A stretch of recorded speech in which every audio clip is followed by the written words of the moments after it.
him. I want to watch the news. Are you making headway at least? This is the news.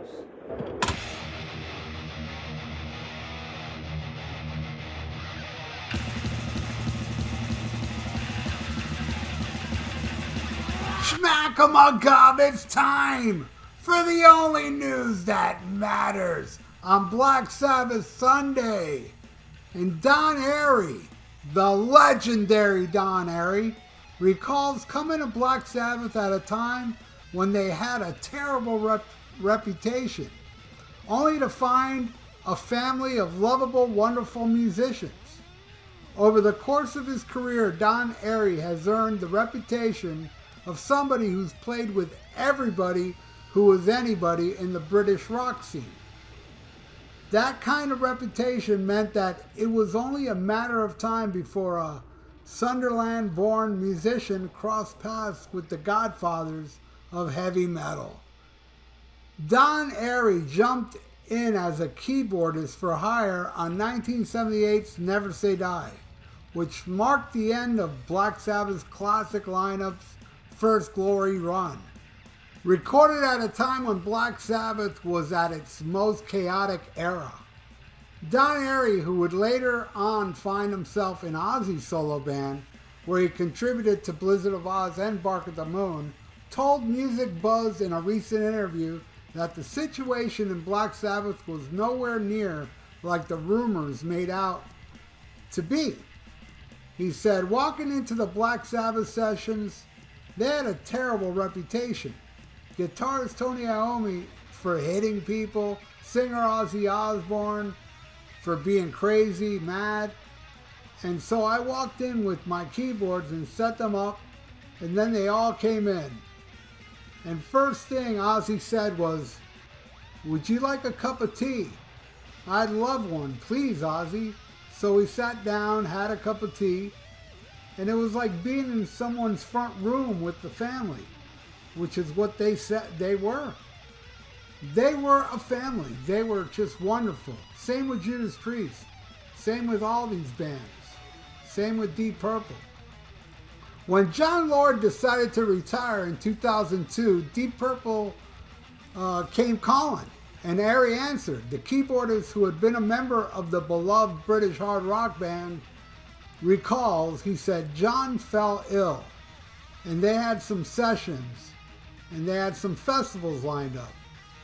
And the bassist, Roger Glover, phoned me up. He said, "What are you doing tomorrow?" "I'm conducting an orchestra at a Welsh festival," he said. "What are you doing the day after?" I said, "Nothing much." And he said, "Well, Deep Purple needs you. We're doing a festival in Denmark, and John's ill. Can you stand in for him? Just 3 gigs." And I said, "Okay. Can you send me the set list?" And Roger said, "Oh, set list. Whatever you fancy." I had a run through in the afternoon with then Deep Purple guitarist Steve Morse. He had a number called the Well-Dressed Guitar that John would never learn. So with me coming in, he saw the chance to get it on the set. So he taught me the Well-Dressed Guitar. So that was included in the set as well. And I went on stage and I just had to wing it. And you either do it or you don't. I stood in for John for 20 gigs and then thought nothing more of it, except how wonderful it was. And then they phoned me up again. John left. We got 4 names on the to-do list. All of them are yours. Would you join? And I said, "I'll have to sleep on it." Yes. There you go, man. What an unsung hero, man. You know, I mean, there's a whole book full of unsung heroes, but man, Don Airey, and to me also Udo Dirkschneider, those 2 guys, they're up there and really Lemmy level. You don't have to be a party or this and that. You just have to be a badass. And Don Airey is amazing. I did see Deep Purple, was it last year or this year? I don't know. We're halfway done with this year. And he was amazing. He did this keyboard solo where he played Mr. Crowley, which was amazing. And their new guitar player, he did a guitar solo where he played End of the World by Gary Moore. It was mind-blowing. And the resume this guy has, man, Rainbow, Coliseum, Cozy Powell's Hammer, Deep Purple. And he did sessions with Black Sabbath and Gary Moore and the Michael Schenker Band. Oh, man. A lot of people, man. He's been around. On Whitesnake, UFO, Glenn Tipton solo stuff, Tony Iommi and Glenn Hughes. He played on some of their stuff. Saxon on Call to Arms, he was on there. And yeah, Judas Priest, Demolition, he played on it, but then there was talk he played on Painkiller. All the bass parts on the keyboard, on whatever. It wasn't Ian Hill, it was Don Airey. That's mind-blowing to find that out. It's also mind-blowing to think that the drums on Painkiller is a drum machine. I know, I agree with you, all you people that are saying, that's not a drum machine. I agree with you. But somebody says it isn't. And I ain't going to say who it is.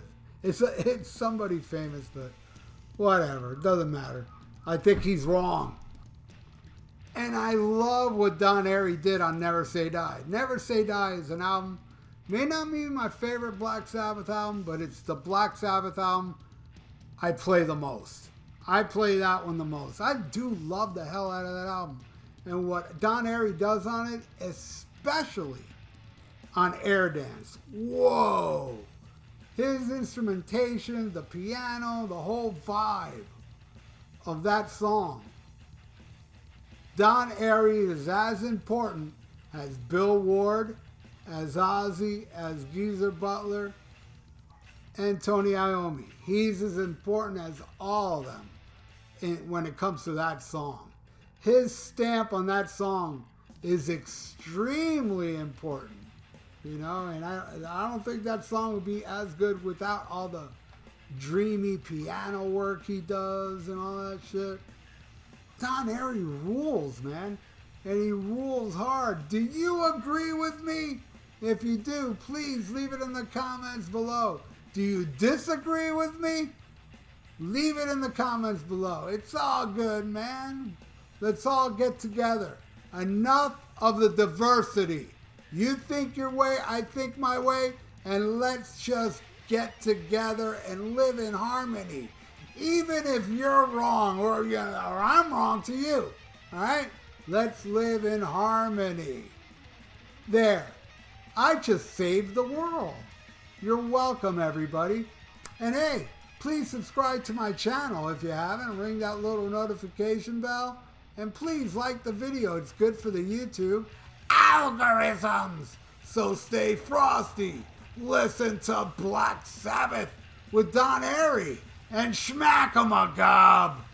Farewell and adieu to you fair Spanish ladies. Farewell and adieu, you ladies of Spain. For we've received orders for to sail back to Boston. And so never more shall we see you again.